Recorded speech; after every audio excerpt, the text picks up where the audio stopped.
आगामी लोकसभा चुनाव को बीजेपी सफल बनाने की कवायद में जुट गई है। भारतीय जनता पार्टी ने अपनी पहली लिस्ट जारी कर दी है। उत्तराखंड से 3 उम्मीदवारों का ऐलान किया है। टिहरी गढ़वाल से माला राज्यलक्ष्मी शाह को टिकट मिला है। अल्मोड़ा में बीजेपी ने अजय टम्टा पर दांव लगाया है। वहीं जब बात करें नैनीताल सीट की, तो नैनीताल सीट से अजय भट्ट प्रत्याशी बनाए गए हैं। तो ये 3 नाम सामने आए हैं जिन पर भरोसा पार्टी ने जताया है। तो खबर पर जानकारी के लिए संवाददाता धनराज हमारे साथ लगातार बने हुए हैं। धनराज, देखिए 3 उम्मीदवारों के नामों का ऐलान कर दिया गया है। खासतौर पर उत्तराखंड का अगर जिक्र किया जाए तो तमाम बैठकें हुई, इसके बाद ये तीनों नाम सामने आए हैं। क्या माना जाए, कितनी चुनौती इन सभी के लिए?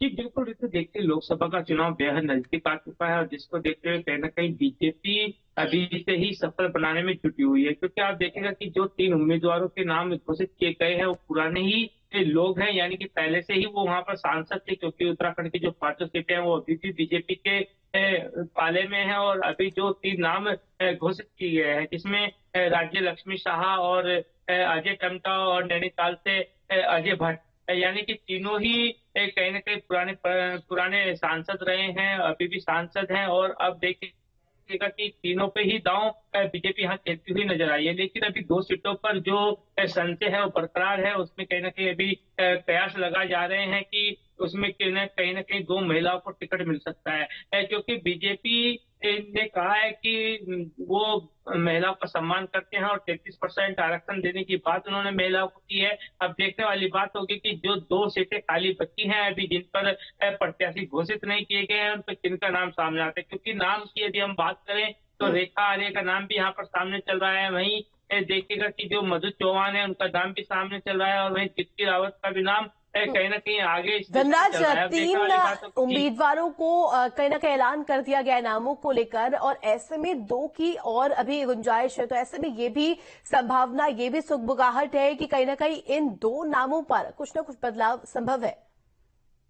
जी बिल्कुल, देखिए जिस तरीके से अभी हमने देखा कि जो चर्चाएं चल रही थी वो यही चल रही थी कि उत्तराखंड के अंदर 5 सीटों पर कहीं ना कहीं नए प्रत्याशी उतारे जाएंगे। लेकिन बीजेपी ने एक नया कीर्तिमान करते हुए जो पुराने प्रत्याशी थे उन्हीं पर दांव खेला है। और अब 2 सीटें बाकी बची हैं तो उन पर भी यही चर्चा है कि कहीं ना कहीं नए प्रत्याशी उन पर उतारे जाएंगे। लेकिन अब देखने वाली बात होगी कि क्या नए प्रत्याशी बीजेपी या फिर पुराने ही प्रत्याशियों पर दांव खेलती है। क्योंकि अभी तक देखा जाए कि कहीं ना कहीं समीकरण जो बनते हैं तो उनके हिसाब से ही बीजेपी चलती है और समीकरण को साधने में बीजेपी कहीं ना कहीं कामयाब हमेशा रहती है। और अब की बार देखना होगा कि क्या वो समीकरण बीजेपी अब साध पाएगी उत्तराखंड के अंदर या नहीं साध पाएगी, तो आने वाला वक्त बताएगा। लेकिन अभी ये कहा जा सकता है कि जिस तरीके से 3 प्रत्याशियों की घोषणा की गई है उससे कहीं ना कहीं बीजेपी के जो कार्यकर्ता है उनमें खुशी का माहौल जरूर देखने को मिल रहा है। ठीक है, बहुत शुक्रिया तमाम जानकारी के लिए धनराज आपका।